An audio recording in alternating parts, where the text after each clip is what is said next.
everybody, to another episode of the Rocking Midlife Podcast. And I say it all the time, but I am super excited because I have some amazing ladies joining me in here, and they are really going to be an absolute blessing to you today. I know that you're going to really find this one an amazing subject because we're going to be diving into friendship at midlife, and it's something that is so important and something that I'm sure that you've sat and thought about at some point during your midlife journey.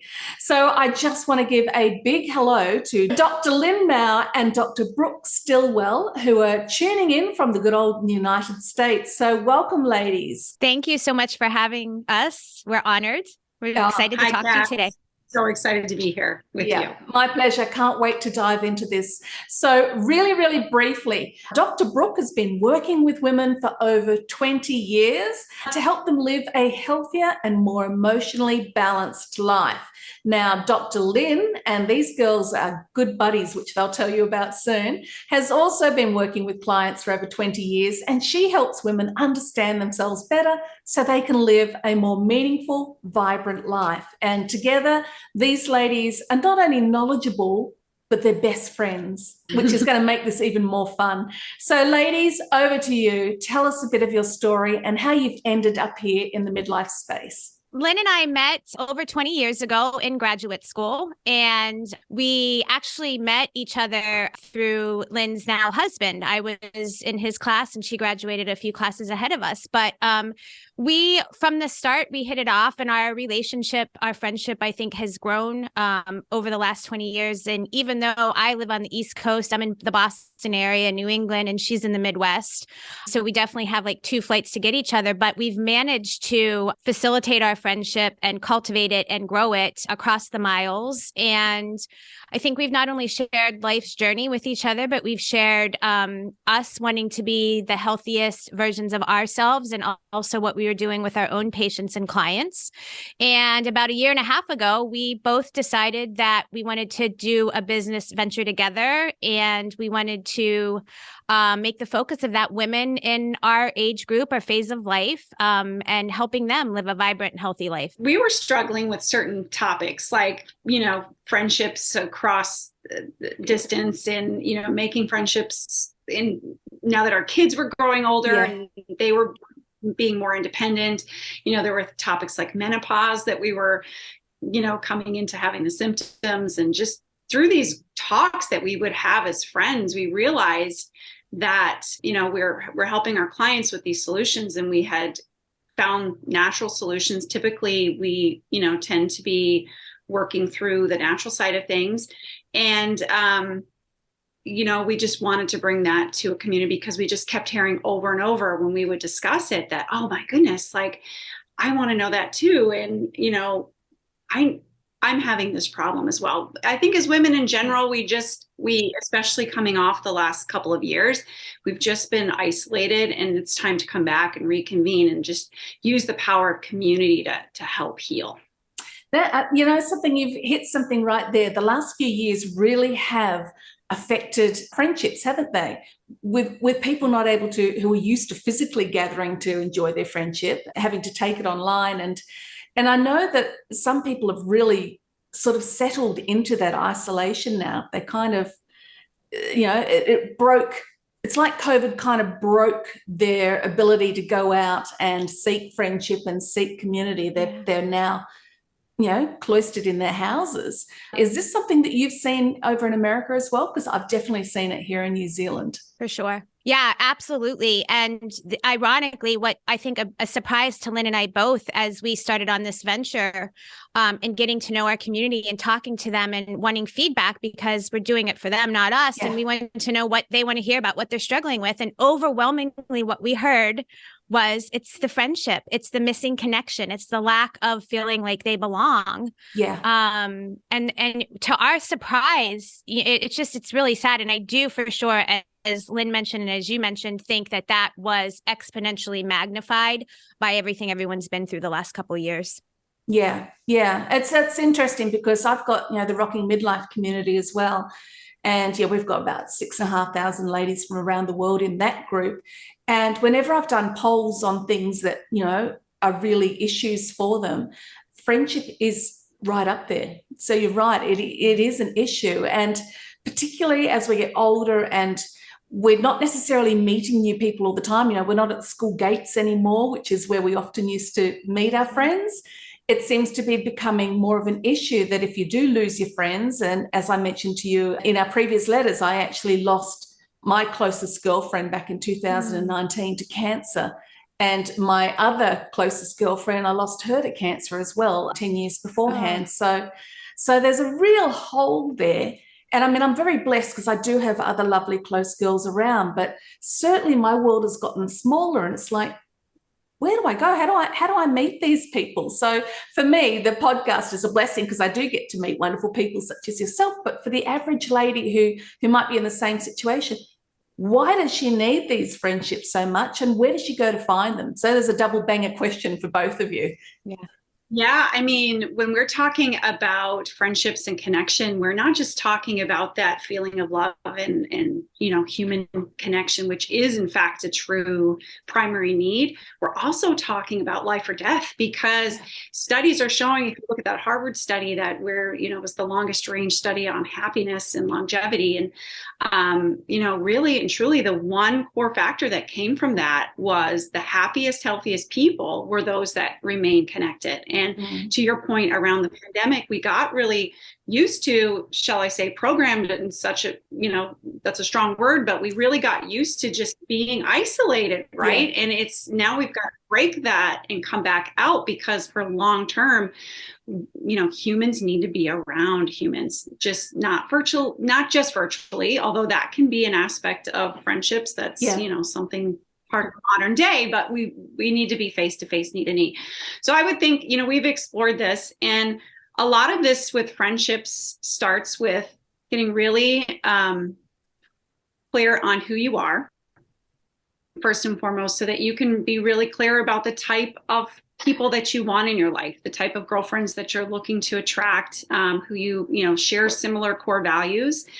And then there's an element of putting yourself out there. But, some of the things that we discuss with our community is just like, what are your hobbies? What are some of the unique things that either you're currently doing or you want to take up? So maybe that's a running club, or maybe you've always wanted to try pottery, go take a class. Like, you've got to take that step outside of your comfort zone, outside of your circle, and just get out there and expose yourself to new networks of people.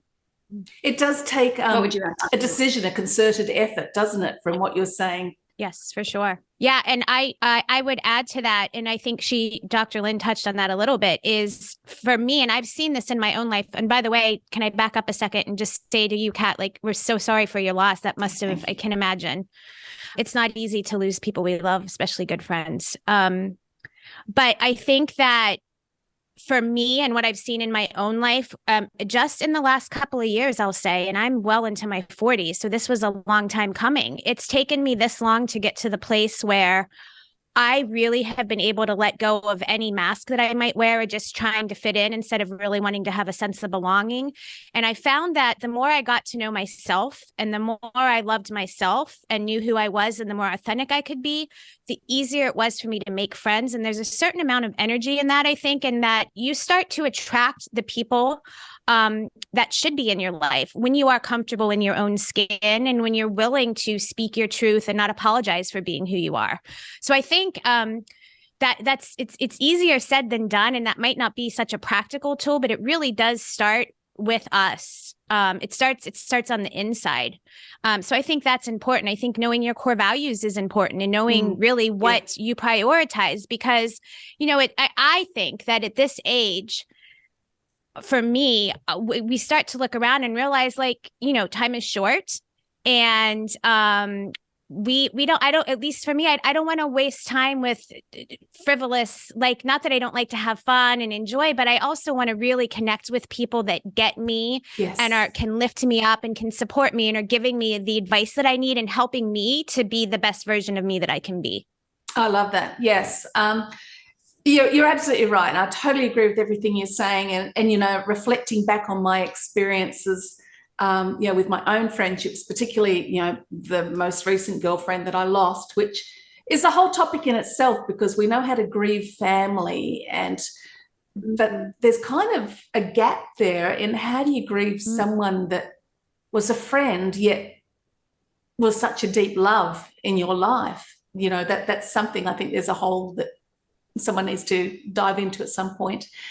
But yeah, finding people that get you and you being your authentic self, I love that, because that is really the midlife journey, really, isn't it? Learning who you are and what you want to be in this next season. And, you know, I've read some interesting comments over the years about friendships, because the reality is most of us will probably outlive our husbands. And it's pretty critical to have some good girlfriends out there, or you're going to find yourself basically alone. So I love that you gave a couple of practical ideas there of hobbies and things like that, Dr. Lynn. Where are some other ideas, girls, where women could practically go and find friendships? And when they do, you know, a lot of us haven't made the effort to build new friendships since, you know, our kids were little. What do you do? It's like dating for girls, isn't it? What do you do? Give us some practical tips. Dating a new girlfriend. Yeah, it is a bit daunting. It's, you know, there's a vulnerability in putting yourself out there and just reaching out to somebody, and because potentially there could be a rejection in that. But like Dr. Brooke said, the more that you are at the heart presenting your truest self, the faster that speed of trust, I believe, can happen with that relationship. Because the truth is relationships do evolve and they do take time to get to that deep place, right? Now, there are some people that are wired to, like, for instance, Dr. Brooke and I, there are people that are wired to have a lot of friends that are sort of what I call them 3-minute friends, right? You can spend 3 minutes with them, but maybe not 3 hours or 3 days. And there are people that like that and they're happy with that. So that's another piece of this. You should know yourself to know what is it that's really going to fulfill you. And then Dr. Brooke and I would say are more on the deeper side, where we're not so satisfied with that scratching the surface or just the surfacey type of relationship. We're ready to go deep and meaningful and have these conversations with good friends. So your second question was, how can you you be that? So again, you've got to be that friend, right? So be the friend that you want to be. And yes, that's exactly what I was hoping you'd dive into, because it's us giving too, isn't it? Really, again, it just turns around and starts with you, and what investment can you make? So reaching out, I think sometimes we wait for each other to text, but I really think if somebody's on your heart, if they've popped into your brain, send them a loving text. Like, send them just hey, how did that go last week? I know you had a meeting and it was going to be tough. How did it go? I don't know that we do enough of that, just checking in on each other. So that's one practical tip I have. Dr. Brooke, what would you add? Yeah, I think for sure, I would agree with you wholeheartedly, is that you have to sometimes make the first move and show up. You can't just wait for somebody else to come. Obviously, but some practical things. I think just, and I've mentioned this before, like if you have a particular faith, that's a great places of where you go to worship or whatever it is that you do, because automatically there's going to be somebody there that's like-minded in some way. And that's a really great space to meet other women. And I think it just starts with, once again, like being the first one to reach out and say just a simple hello, how are you, and an introduction, and go from there. But it starts with being just, again, yourself and putting yourself out there and taking the first step. I've done, in the last year or two, even with my husband, like he has some friends, people that he works with that he likes. And I've said, why don't you call them? Let's go out for a double date and get to know the wives. And sometimes it's, it's great and it's lovely and you make a connection, and sometimes not. And that's okay too. But we don't know. We're not, unless we take those types of steps and put ourselves out there, we're not going to know. So it's okay to reach out and meet someone, and maybe you go to dinner as couples or whatever that looks like, and you don't hit it off. That's all right. You keep going. And you know what I'm saying? I think that, we are blessed with social media. Sometimes we love to hate it because sometimes, you've got all the competition and stuff like that. But it's a great resource to meet other women, groups like yours. We've got a private Facebook group too, but there are so many. I mean, you can find groups just based on your interests and your likes. And it's really not, it doesn't have to necessarily be, we don't need to limit ourselves anymore to just women that are in our town or in our community. It's very possible to cultivate and make friendships around the world, which I find amazing because I love to learn about new people in different cultures. So I think that's a great way to start that too. Yes, so much gold there that you girls are just sort of dropping in. I mean, you're absolutely right. We can easily start online and build a friendship from there. My daughter now lives in LA. She's a stunt woman, so she's doing the LA thing, trying to get jobs. Well, she's got some, but the constant hustle that you do in that industry. But she's been boarding for the last 8-9 months with close friends who we met through blogging many years ago when I was a homeschooling mum. Before the days of Facebook, we would blog to meet like-minded people. So that's a brilliant example of, the friendship that grew out of just an online sort of connection. And I'm thinking of another really fun little example too of meeting someone in real life for my husband's birthday when he turned 60 2-3 years ago. And I ordered a cake online. And when the lady delivered the cake, we literally just looked at each other and said, I think we should be friends, and literally went and had coffee 3 days later and have been good friends ever since. So it's amazing. But yeah, you just gotta grab opportunities, don't you? And just run with it and go deeper, because you just don't know what can evolve out of just a chance meeting with a lady who you can just see. It's just like, oh, there's something in there that I like. Let's go deeper. Let's take the risk, like you said, and do the date. Yeah, I that's so great, Kat. And I think, like you said, like the example that you gave, so much of it is just being like open-minded and open-hearted and having eyes to see what's right in front of you that you could miss. And I think also when we have conversations like this, and we know that many of us in this phase of life are struggling with this same thing and wanting the friendship, it makes it easier to just chance meet that woman and say, hey, I think we should be friends, because likely she's looking for friends too. Yeah. You know, so it doesn't have to be awkward because we're all in the same boat. That's so true. That's so true. I would also say, oh, sorry, I was going to say, I love all of that. And I would also say, just mine what is already there. So think about some old connections, right? So we've all had these perfectly good relationships that wither and die just from neglect over the years. Either our kids were small and we were, busy, we didn't have the time to devote.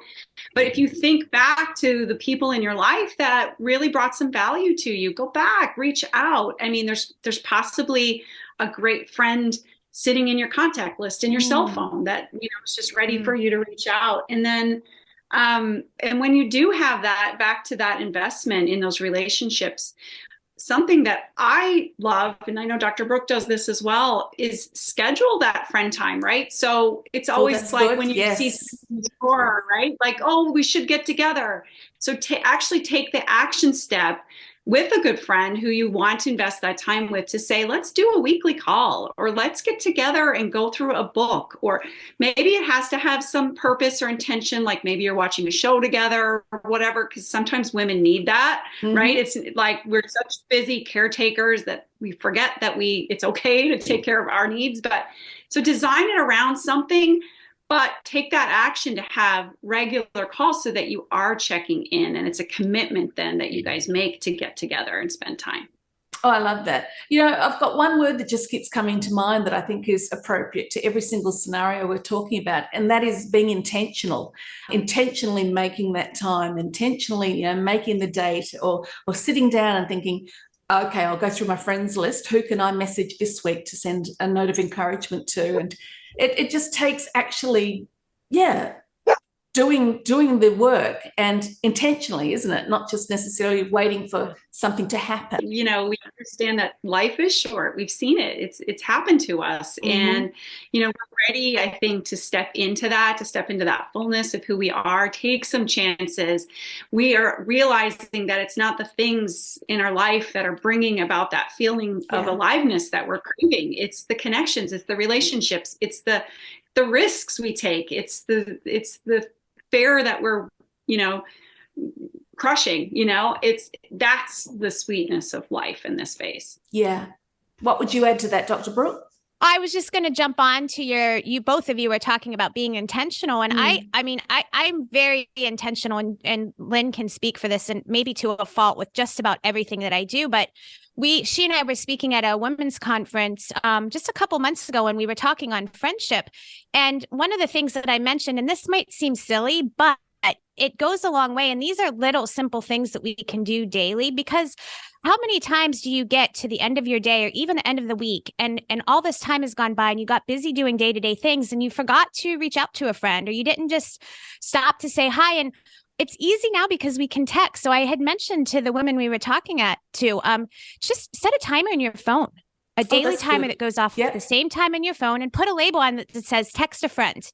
And when that timer goes off, pick somebody, and it could just be like, hey, thinking of you today. How are you? And just when we take the time to do those little things and to reach out, it makes a huge difference. So, you don't only talk about this, you're actually living it out with each other as close friends. What are some of the benefits that you've experienced in having each other's back and knowing each other were there? Has that helped you or fueled your life? Oh my gosh. Yeah, we're not only best friends, we're business partners. So we've just added this whole layer of interest. Should we call it interestingness to our relationship? But yeah, I think it's from some of those things. Like Brooke has always been really good. If I'm going through something, she'll reach out, and so she's just always built that trust and that loyalty. She's given that loyalty that to me as a friend. And I think it's that trust is so important. So keep your word to your friends, right? I think that's really, really important, and something that I'm seeing right now in my life, that it clears up so many problems, so many miscommunications. When you say something, keep your word. And I think that's really important in friendships. I know that she's great at that. And of course, families come in and you've got shifting priorities and things, but prioritize your friends too, because it is a piece of our self-care. It is really important. There are things that, of course, we love our romantic relationships, our partners, and the men in our life. But there are just certain things that we can't get all of our needs met from that place. We have to have friendships. So prioritize that. That's a really key point. And I think that's one thing some women fall into the trap of not getting right. They look at their husband as being the source of everything, all their emotional support. And he can't do that. He physically can't do that. And I think this is where having good friends really makes the difference, doesn't it? That was a great segue to some points that I was going to make with my friendship with Lynn, is that as much as I adore my husband, there are some things that he just doesn't understand, that he doesn't, and he wants to fix. And, he's wonderful, and I can talk to him about anything, but sometimes you just need another woman who you trust that really gets it, because they just do. Yeah. And it provides a whole different level of support and just bonding. And I think that one of the great things that Lynn and I have, and this business has grown us because we've like really seen the good, the bad, and the ugly with each other. When you run a business with someone, it brings a whole nother level to like, you go deep, and you have to, I think we both have learned to speak your truth. The best way to nurture a friendship beyond trusting each other is being able to be honest. And sometimes that can be like brutally honest, and holding space for that to be okay. She and I just had I don't think you'll mind me sharing, I'm not going to go deep, but we just had a disagreement, something that happened a week ago. And we got on the phone, and she was so amazing, because she held space for me to say, like, this is like, just to basically pour my heart out and let her know how I was feeling and what I was thinking. And she didn't interrupt. She didn't try to fix it. She didn't try to say, well, I was wrong, or defend herself. She just held space for me to speak. And then we went on to talk, and, she shared her, we talked through everything. But that to me is friendship. When you can show up, you can be you can say hard things. Yeah. You can be honest and not worry about offending. You can know that no matter what, they've got your back, and you're going to get past and be better on the other side of things. I think that is just a huge benefit. And then, I'm getting off onto tangents, but if you're also, we have the commonality of being a mother and being able to share that too and talk about parenting as a mother. I mean, there's just so many levels that you can go there. Oh, there are. Yeah, I love what you were saying because, when you mentioned earlier, Dr. Lynn, that you're business partners, and then now hearing Dr. Brooke talking about agreements, that was my first thought. This is interesting. How is it going in a business view? Is that affecting your friendship in a detrimental way? I'm sorry, I'm going around in circles, but I'm actually thinking of an example. A number of years ago, a long time ago, my husband started working with a man and we were friends with them as a couple. And the minute my husband started working with the man, the wife actually said to me, oh, well, that's it. We can't actually be friends anymore. And that was it, because apparently they always fell out with people that they were friends with, when they got into business partnerships. And that was really interesting, sort of being told that right from the get-go. So it's great to hear that you're navigating this business venture while still keeping the friendship going and intact and strong. And that takes a bit of intentionality itself, really, doesn't it? Yes, it does. At the same time, I really want to encourage people to do it. So at the end of this, I hope we don't scare you away from it. I'm going to share one big secret, and I think Brooke would agree to this, that a big part of our particular special work that we do with our clients is to help people use assessments to know their style of coping with stress and with how they lead. And so that was something I think we were probably more confident than most. Would you agree, Brooke, going into a partnership, because we had spent years really knowing how we operate in normal situations. And then, of course, there are things we, as Brooke shared, that we didn't plan for, didn't expect. But if you have that kind of relationship, it can take it to the next level, because ultimately there's something bigger than just you and the friendship, right? And you're prioritizing that, the good that's coming from this. And inevitably there will be conflict. But if you prioritize that bigger mission, so to speak, you're going to work together. It's going to be an arm in arm versus a back to back type of approach. And you're going to work, and you're going to work through that conflict. And I will say that as much as I don't love having those conversations with Brooke, I can say I'm really proud of us, because I think a lot of women will do that. We hold things in, right? And as we know that manifests in your body, that's not good. That affects relationships. So, this has been next level for us. But if you and a friend, or, even an acquaintance, if you have that mission that you're called to do, that's part of your purpose. Many of us are looking for more purpose at this phase. Oh, yes. I want to encourage you to explore that. Yeah, explore that, because the world needs you to get out there, and it can be really rewarding to do it as a team, as a partnership. Oh, that's so cool. Dr. Brooke, you want to add anything to that? Well, I would just almost say, a mic drop. I'm done. That was really great, Dr. Lynn. I mean, let's wrap it up and go have a drink, girls. Right, we're done. One thing I will say that I'll just add is I think it's been special too, because Lynn and I are very self-aware, and some of that was what she mentioned with just getting to know ourselves better and doing self-work and assessing and things like that. So we both know our strengths, we both know our weaknesses, and she and I are both very different. So when we know where we operate best, it makes it much easier for us to come together and tackle things. And I know this is kind of my wheelhouse. She knows this is hers, and it just works very well for us. So I think that's an important piece too. Oh, that's cool. Brilliant. Okay, now doing a bit of a tangent here, because I already know my answer to this, but I'm interested to hear what you ladies say. How important is it to encourage your partner, your husband, your partner, to get out and build their own friendships as well? Oh, that's so good. So good. Go ahead. Yeah. So funny that you asked that, because it just happens that our husbands are best friends as well. Oh, that's handy, isn't it?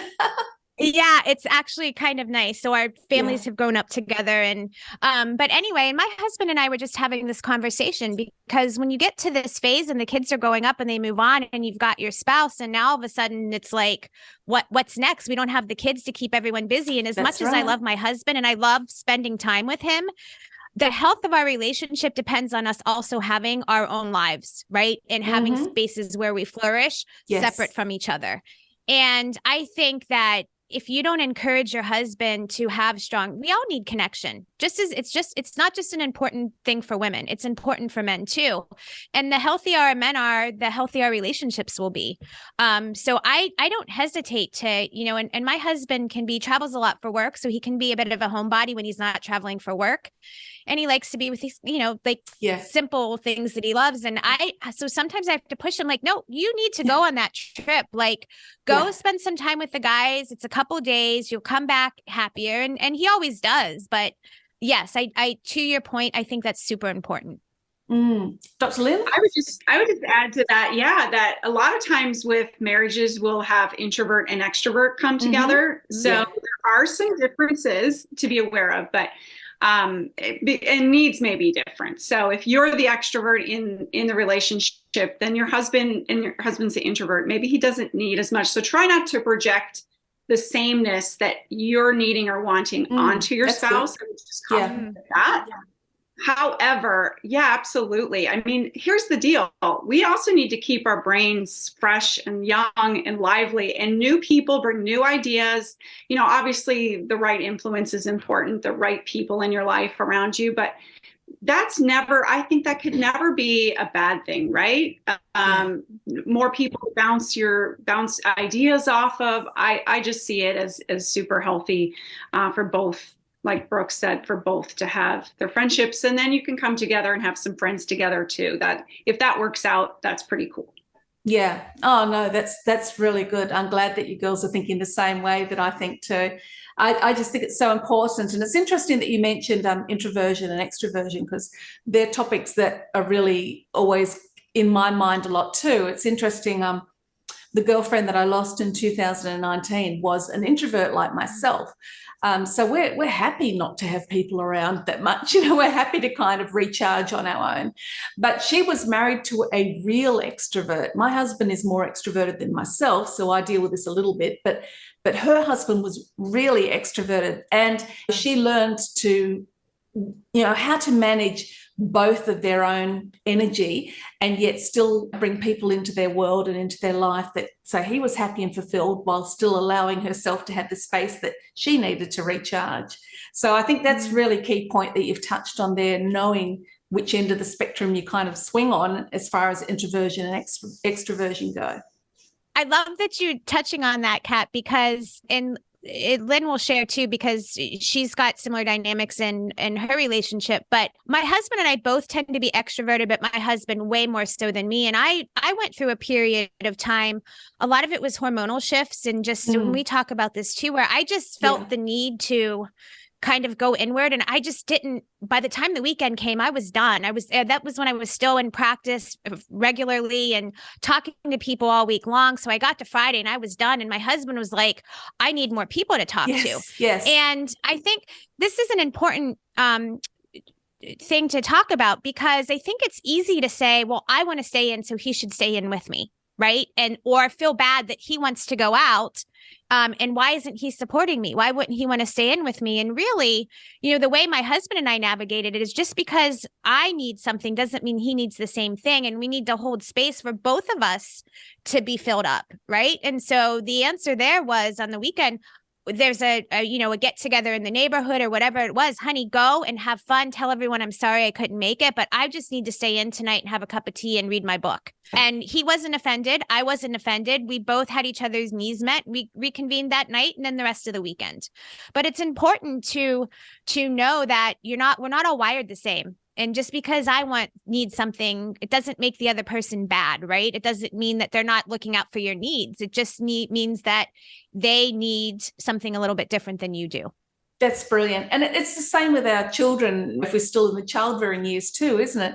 Understanding that they socialize differently. So if one child's sort of quieter and seeing less people than the other child, doesn't mean that there's actually anything wrong with them. It may well just be that the way that they operate in a friendship. Dr. Lynn, you got anything to answer on that? So it sounds like you're in a similar position to what my girlfriend was in. Yes. So, yeah, no, and I love the point you just made about children. That's such a good insight for you to draw, because I think, and I don't, I have two children, but they were very greatly spaced apart. So, I know Brooke has the three boys that are closer, and they're different, right? Yeah. Brooke, I mean, got a couple of extroverts and then maybe one hardcore introvert in there. And so it is really important for you as a mom to be aware of that, because you would never want to make a child feel something negative about how they're wired, because in actuality, that's going to be something that serves that person, serves Yes. that child down the road if they're supported in that and they're encouraged and seen and heard for who they are. So yeah, just to the friend piece, my husband's extroverted.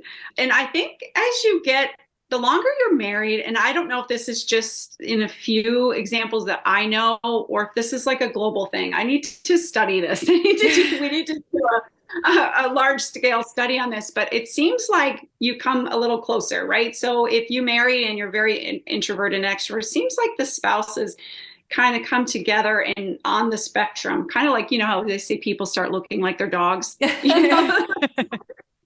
I just feel like I don't want to look like my husband, though. Just saying. No, but so some of that is kind of cool. And that might be an indicator, like a litmus test, that the relationship you're growing together. Maybe, I don't know. Those are some deep thoughts there. But yeah, I just respect that. And I think women, maybe men do it too, but from what I've seen on TV and some of the stereotype, we have the tendency to ask for unconditional love from our mate, not want to give it. Yes. Not want to give it back. And so it's reasonable for us to ask a man maybe to stay in, but it would never be reasonable for a man to do that for us, So I just think maybe just let go of some of that and just see your husband as less as a person, as a soul that has wants and needs similar to you. And just think, as in friendships, just serving first, going into that friendship with a servant heart and just wanting to give more than what you want to get back. And it'll always pay off. And I would say that for the relationship as well. Oh, that's beautiful. Beautiful. Because when you put the other first, that changes the whole dynamic, doesn't it? Because then you're not just in it for you, for your needs, but it becomes a real bonding between the pair of you where you're able to give and take to one another. Love it. I mean, there's so many different areas we could get into with this. It's such a necessary topic. And I think it's one that we don't talk about that much, which is why I was so excited to find you too, because I just think friendships, particularly friendships at midlife, are just so critical. I mean, the science studies show that they're great for your health, for your mental health, physical health. They're so necessary in our lives, and they are things that we can let slip, can't they? When our lives are busy or we're raising kids or whatever. So it's really important. So before I ask both of you lovely ladies to give me one great final takeaway each, so you can start thinking about that, I'd love you to tell me really quickly. I know that you've got some free resources available on your website. So would either of you like to just tell me about those, please? Sure. The website is www.lifeafterkids.com, and we have a couple of free resources there. We have our How to Live a Fabulous and Fulfilling Life After 40 free video tutorial. And then we also have our Ageless Beauty workbook and guide. That is on the website as well. And then, of course, you can get a free subscription to our vlog that drops on Sunday nights. Fantastic. So many resources. So just a reminder to everyone who is listening in or watching or however you're accessing this particular podcast episode, all of the details for both Dr. Lynn and Dr. Brooke and the work that they're doing will be available on my blog page, and you'll be able to access them, as well as you'll get all the links under the YouTube and the audio platforms. So please make sure to check out what these ladies are doing. It's so encouraging. It's so necessary. I really encourage you to go look into their worlds and get involved, connect with these ladies. Okay, girls, back to you now. Dr. Lynn, what is one takeaway that you would really love our listeners to take with them from this chat? So I'm just sitting here thinking on that. It comes back to just really take this time to get to know yourself. like all of the corners. We know a lot of we feel like we know a lot of who we are, but there's more to find out. And I would just encourage you to seek that at this time in our life, because it is going to help us be better partners, better friends, better mothers. It just will, I think, help bring a roundness out to our life. And it's time for you to just stand in that truth of who you are. So go after that and find out what that is. That's powerful. Thank you. Dr. Brooke, what would your takeaway be? Yeah, I would say, I mean, just this whole conversation has been so lovely. And thank you again for opening it up, Kat, and facilitating it. But I would just tell you that I have spent 20 plus years really, really working hard on my health, emotionally and physically, because I dealt with, Lynn has walked with me a lot of different things that we're not going to get into today. But what I want to impress upon everybody that's listening, and the reason I started this business, I've been working with patients for years because I wanted to teach other women about natural ways to approach their health physically and emotionally. And what I've come to find out, coming full circle and ironically be doing this work with my best friend, is that the most important thing that we can do for our health, physically, not just emotionally, but physically too, beyond exercise, beyond eating healthy and whole foods, beyond stress management, is connection and friendship. And research shows that. And I say that this is from a woman who had years where I didn't really want to connect with much of anyone. And I make it a daily point now. That's how important that I know it is. And I hope that through this conversation and your listeners today are getting that. And if you're not putting yourself out there, or you're not facilitating those friendships, it's time. That's powerful. So there you go, listeners. There's another mic drop right there. Know yourself, and then get out there and be intentional about cultivating friendships where you can give and you can receive. Dr. Lynn, Dr. Brooke, I want to thank you so much for being with us today. This has just been a beautiful conversation. And like I said, all of your information will be out there for everyone to jump on there. So listeners, please take advantage of that and be encouraged to go cultivate the friendships, the people in your life, or go find new ones that you can cultivate friendships with. So thank you again, Dr. Lynn, Dr. Brooke. Thank you so much, Kat. Everybody else listening in, please make sure to subscribe, to tune in, to leave a review so that this podcast can be discovered by other midlifers, and importantly, share this episode out, particularly to the women in your life, so they can be encouraged to go build fabulous friendships as well. Here's to Rocking Midlife, and I will see you on the next episode.